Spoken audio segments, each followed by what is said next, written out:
धराई नहीं बनी पंडाल हो, कहे सारा कारबा करो नहीं काल हो। मूर्ति धराई नहीं बनी पंडाल हो, कहे सारा कारबा करो नहीं काल हो। घूम घूम गावे गावे हो खटाटे रहेली, अपने तो करे ले चुनौआ। हे माई मारन त्रिशूल से आचरा के कोरावा धोके, आचरा के कोरावा धोके आरोवेला बेटौआ। ए माई आचरा के कोरावा धोके रोवेला बेटौआ। ए माई आचरा के कोरावा धोके।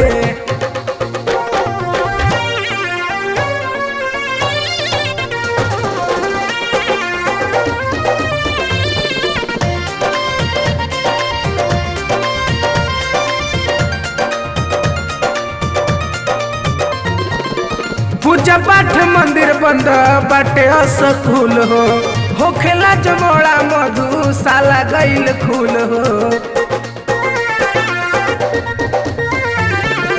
पूजा पाठ मंदिर बंद बाटे स्कूल हो, होखे जमवाड़ा मधुशाला गईल खूल हो। भूख से तो मरत पूरा दुनिया, हर चीज के बढ़ जाता भौआ। ए माई साबु नरक कइले बाड़ो सब।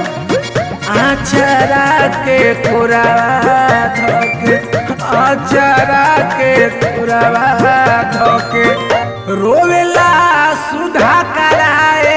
माई आचरा के कोरावा धोके रोवेला बेटौआ।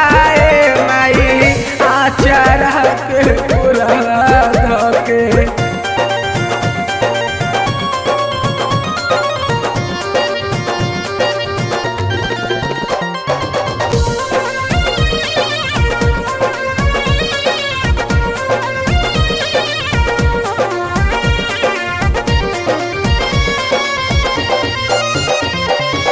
झूठहू के सहे सब बोले नहीं कोई, दीपक मुकेश तो कहे रोई रोई।